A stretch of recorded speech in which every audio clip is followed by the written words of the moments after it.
And that's why it's so important for you to think about what you want your future to look like.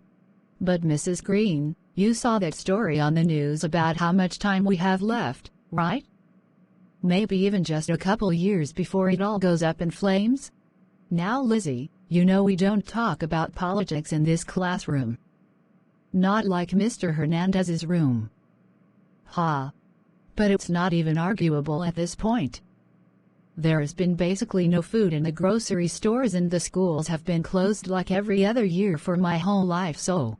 Lizzie, I said we don't discuss politics in this room. You need to respect the viewpoints of your classmates as well. Not everyone thinks things are going to turn out so badly. What, is Elon Musk going to come back from the dead and get his Mars colony up and running? I'm just trying to do what you're asking me to do. I'm just trying to think about my future. What plans can I make when the economy might collapse again next year? What am I supposed to do, start a family when? Lizzie, I said that's enough. Class is dismissed. So Lizzie, I just wanted to check and talk about what happened in class today. Uh-huh. You seem to be very concerned with all of the problems in the world, and I get it. It's a lot to handle, but do you really think it's valuable for a young girl like yourself to be so preoccupied with all of it? Well, I can't just bury my head in the sand. It's kind of hard to focus on school dances and all that kind of crap when we're literally watching human civilization end. Now Lizzie, you really need to stop saying things like that. Watching civilization end of the world, all that kind of language. It's not healthy for you and you have to consider the effect it has on others too. Do you need to see the counselor? Well, if it walks like the end of the world and quacks like the end of the world. What? Never mind. Kind of an obscure saying, I guess. But it's okay, I don't need to talk to the counselor. I actually have already spoken to them before and I have a private one I go to when there are openings, so. Well, that's good. You just let me know if you need anything. And just try to keep an open mind. There are some good things out there still. All right, will do. Thanks, Mrs. Green. See you tomorrow. Hey Dad, I have a question. What's that, darling? What was it like, when you were planning on having me? Were things as bad as they are now? It's a little early in the morning for this kind of conversation, don't you think? Well, your mother and I. Looking back, you can see the signs, and there were things on the news, but most people were just busy working and living their lives. That was around the time when the floods and droughts and all that really started kicking up, and the pandemic happened then too. But, we'd just gotten married and moved to a new town, and we were so excited to have a baby. But did you think at all about what kind of world you were bringing it into? About what my future would be like? Honey, we really had the best of intentions. We wanted you to be happy, and we wanted a baby to love. I guess we always thought that your generation would, I don't know, want to be part of the solution to the big problems in the world? This whole lay down and rot movement is just the complete opposite of that. But Dad, we didn't make the mess, why should it be our responsibility to clean it up? And it's not even like these problems can be fixed. All those animals are extinct, they're not coming back. And the weather is just so fucked now. Whoa, your mother wouldn't want to hear you talking like that. When is your next session with Dr. Michaels? Well, we both know that Mom's not around. And it's next week, but so what? There is no therapy that can stop the world from ending. I hate when people make me feel like I'm the crazy one for taking all of this seriously and not lying to myself to feel better. I'm really sorry you feel that way. Maybe you need a new therapist? Dad. I mean, you've had a loving household, right? Can't you just enjoy the time we have? The gift of life and all that. Right, the gift of being born into a dying planet. Thanks so much, Dad. How can I ever repay you? Let's see what the gift of life has to give me today. Tens of millions of climate refugees as Iraq becomes unbearably hot. Anti-vaccine activists rally as Omega variant surges. Second deadliest year on record for the coronavirus. Lovely. Hundreds of millions succumb to starvation globally as food prices soar and crop yields hit a record low. Love it. More please. Some resort to cannibalism as South African famine continues and international aid is slow to arrive. Jesus Christ.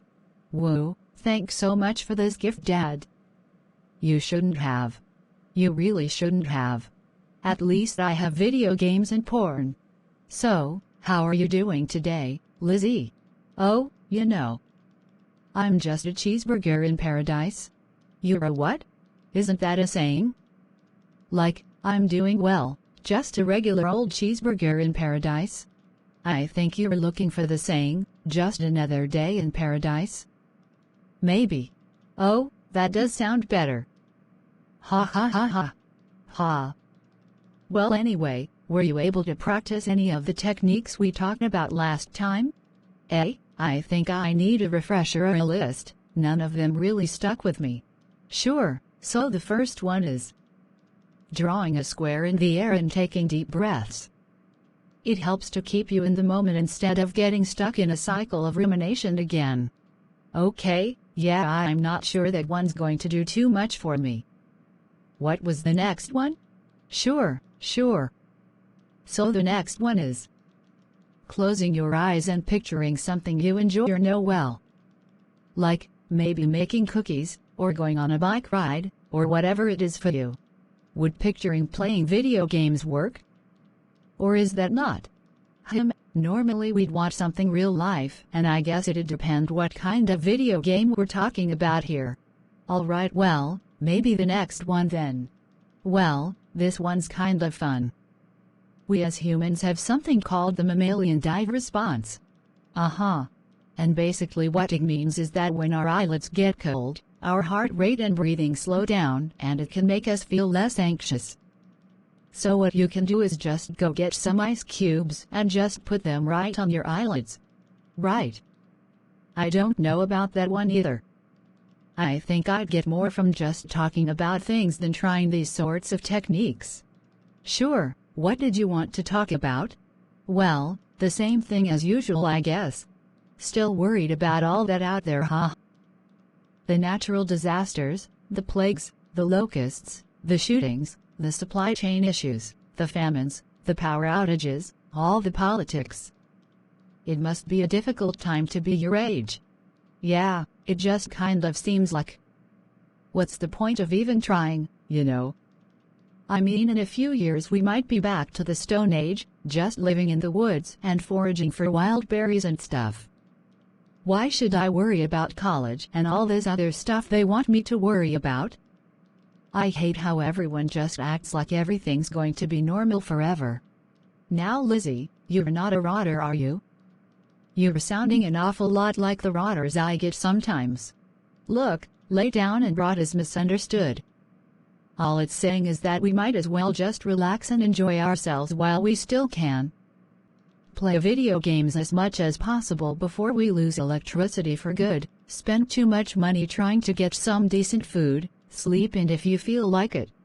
Are you sure it doesn't have to do with just giving up? Not setting any goals in life, not putting any effort into anything. Well, what's the point of putting effort into this whole society game thing when it's going to go bye-bye soon anyway? You hear the news stories, there's only going to be like 5% of the world's surface that's even livable before too long. It's not giving up, it's just a choice about how you want to spend your remaining time when you know the truth. Well, we're running out of time for today, but I want to say this before we head out. Just try to think about what you can control and focus on that. You can't solve all the world's problems. And who knows, maybe one of these tech trillionaires will figure something out, right? And don't forget to practice some of those techniques before next time. Mammalian dive response. Right. See you next week, Dr. M. Hey, how was therapy? Worth every penny. I'm healed. Alright, what did you get to drink? Well, not too many choices, but I got the chicory tea. I've read it's supposed to be closer to coffee. Have you ever had coffee before? Oh, yeah, once when I was young. I don't really remember it, to be honest. Apparently my parents used to be big coffee snobs, but of course they had to give it up because it just got too expensive, and then... well, you know. It's so crazy to me that they keep these old coffee menus up as decoration. It's like a look at what we had in the before times. Sorry we weren't able to keep it around for you kiddos. That kind of thing really gets to you, doesn't it? That whole intergenerational justice thing. Of course it does. How can it not? Yeah, I guess I'm just used to it at this point or something. I've been just trying to focus on school lately. I heard you got yelled at by Mrs. Green the other day? Yeah, she's a real gem. Like, we all know you couldn't have a kid, don't take it out on us. Hernandez is kind of crazy, but at least we get to talk about real stuff in there sometimes. Good old Hernandez. He's ready to get out of there, that's for sure.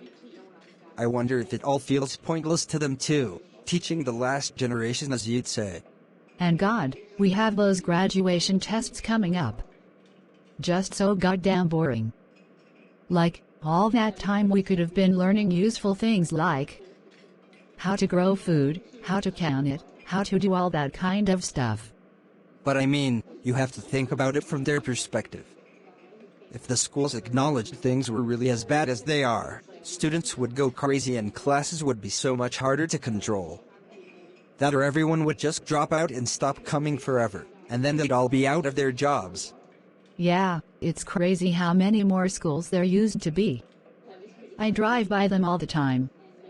And there used to be sports and marching band and stuff, back when we had the excess calories for things like that.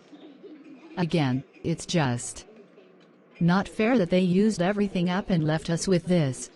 Yeah, I got to run cross-country for like 1 year before we had to stop due to the food and water shortages. And the heat domes. Lame. And what you said about the schools trying to keep order, it's like that with the government too, you know. Like if the US government would really acknowledge how bad things are, then it'd just be more chaotic than they could handle. That's what really gets to me about all this, is people just living lives as usual as things come crashing down.